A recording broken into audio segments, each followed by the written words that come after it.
Hello piano parents, welcome to Book A. This is one of two videos for Book A. This is about basically the logistics of what to expect when you come to piano lessons and what we're going to be doing and what some of the expectations are and how the parents are involved.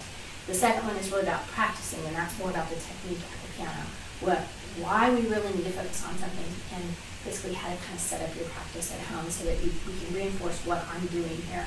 Obviously at lessons you'll be learning what we're doing, but this is really the focus of the big idea.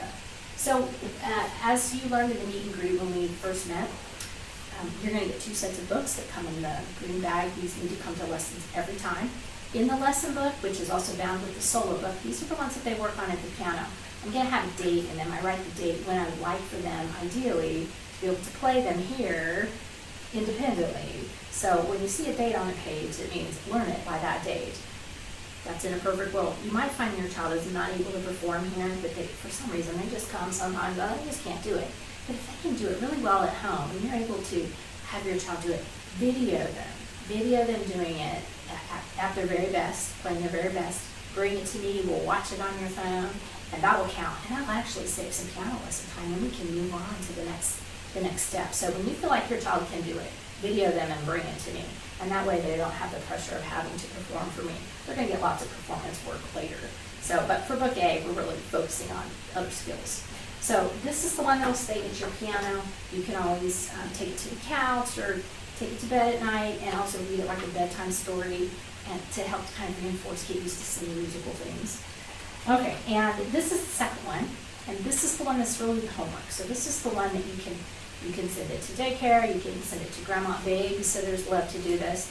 Basically, you just want to work with them at a table away from the piano to have them work on the note speller, the theory. There's activity books in here. It just reinforces what we're doing. It tells you exactly where we are at the top of these pages. So if your note tells you lesson page 24, you just want to work up to there in this book. So they correspond to the lesson book. And I'll help you kind of keep up with this too. But this is the big homework book, because one of the things we're doing in Book A is we're really learning symbols and what they mean. So this is vocabulary. And you certainly don't need me to pay me to help your child color things. These are things that they can do at home that will reinforce them. And if they do a really good job at this, it can count as piano practice too. Obviously not every day, but that would also count for piano practicing. Okay, so that's Book A, and this one you get a lot of stuff for Book A. Book B has the lesson and solo also, but it also has the technique book. We're doing technique when we practice for Book A. We don't have to worry about that, but things start to get a little more complicated with Book B. So we have a technique book, but you don't have a lot of homework. It's just the note speller book, and we're really just learning the names of the staff on these. So this is really important, but you have less. So that's what Book B, C, and D are going to look like.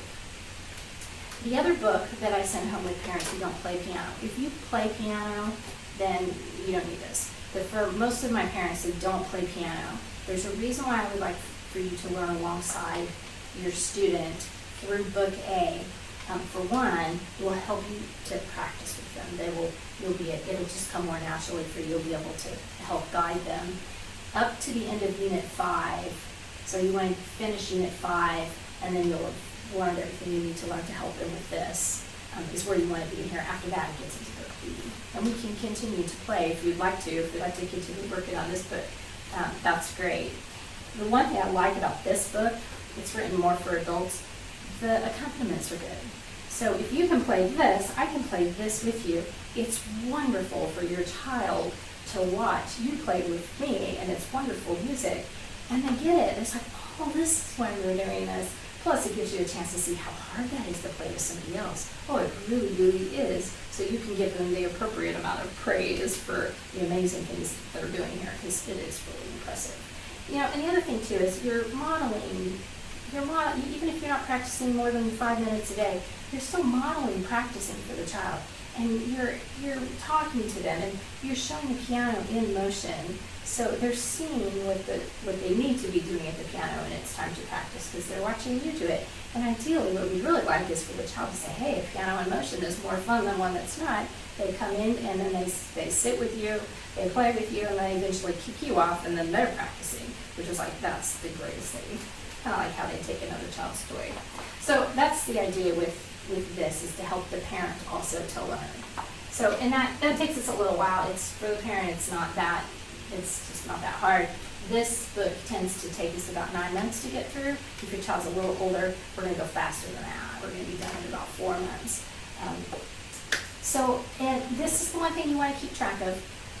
I send one of these home with you each time. It says the date of what today's lesson was, when the next one is, and it tells you what to try to have your child, what to have your child work on before the next lesson.